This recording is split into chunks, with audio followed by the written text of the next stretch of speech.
정부가 올해 K방산 수출이 240억 달러, 우리 돈 약 35조 원, 역대 최대치를 기록할 것이라고 전망했습니다. 이 전망치 달성을 위해서 첨단 소재를 국산화해 수출 품목과 지역을 다변화해야 한다는 의견들이 나오고 있습니다. 자세한 내용 방산인사이드에서 알아보겠습니다. 산업부 배창학 기자 나왔습니다.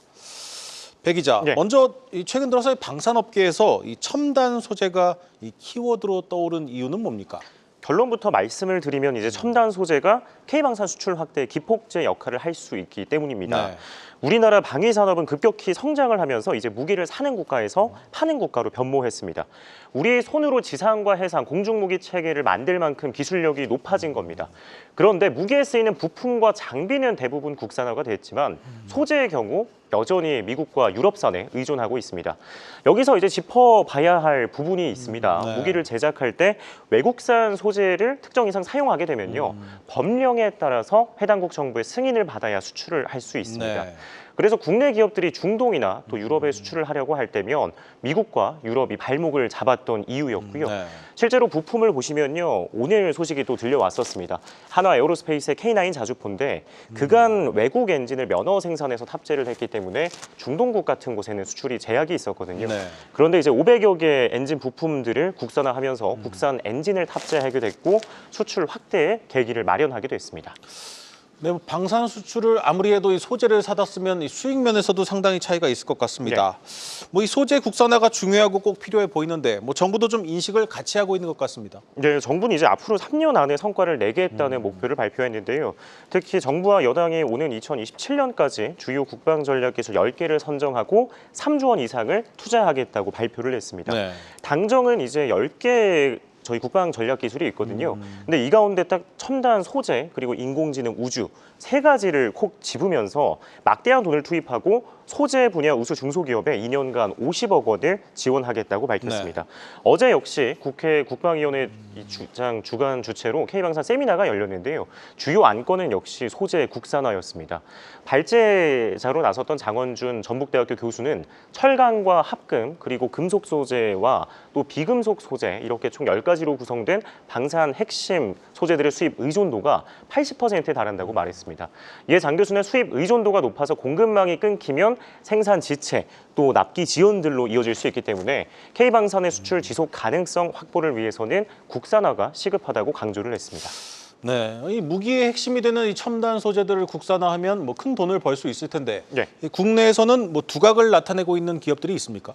먼저 탄소 섬유를 만드는 HGS 효성 첨단 소재가 대표적입니다.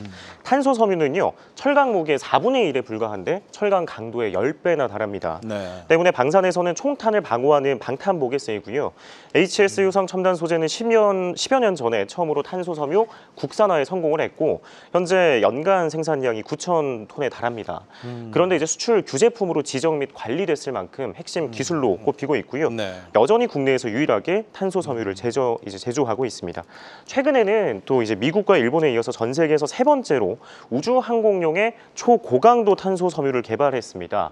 해당 탄소 섬유는 세계적인 우주 항공 제조사들의 위성과 발사체, 또 항공기의 동체 등에 쓰이는데 모두 고부가 가치의 제품입니다. 또한 우주 항공용 탄소 섬유는 글로벌 탄소 섬유 시장에서 수량 기준으로 비중이 15%에 불과한데요. 금액을 보면은 30%를 웃돌 정도로 높은 수익성을 보장하는 제품이라고 볼 수 있습니다. 근데 전차나 자주포 등을 만들 때 철강제도 많이 쓰이는데 눈에 띄는 이 철강 회사는 있습니까? 세아그룹이 이제 세아특수강이라고 있습니다. 네. 이 세아특수강이 방산 첨단 소재 분야에서만큼은 선두주자라고 볼 수 있는데요. 세아그룹은 10년 전 2015년에 포스코 특수강을 인수해서 세아특수강으로 사명을 바꿨습니다. 네. 현재 고부가 가치 철강제인 특수합금을 주력으로 생산 중인데 특수합금은 방산과 우주항공 분야에서 인기가 높습니다. 철과 합금을 혼합한 특수합금은 고온과 이 고절하는 급격한 온도 변화 속에서도 기계 성질을 유지할 수 있기 때문인데요. 세아특수강은 최근 들어서 이제 세아베스틸 지주와 미국의 연산 6,000톤 규모의 특수합금 생산 공장을 짓고 있는데 내년 안에 준공될 예정이고요. 네. 업계 관계자에 따르면 세아특수강은 현재 스페이스X, 또 보잉, 로키드 마틴과 같은 글로벌 우주항공과 방산업체와 공급 및 납품을 협상 중에 있는 것으로 알려졌습니다. 네. 실제로 이 사항은 세아 창원특수강 사장을 제가 지난 철강협회 신년사 때 만났는데 이 사장도 내년쯤이면 계약이 체결될 거고 실적이 반영될 수 있을 것이라면서 사업 성과가 가시화될 것이라고 이야기를 했습니다. 네. 네, 잘 들었습니다. 방산인사이드 배창학 기자였습니다.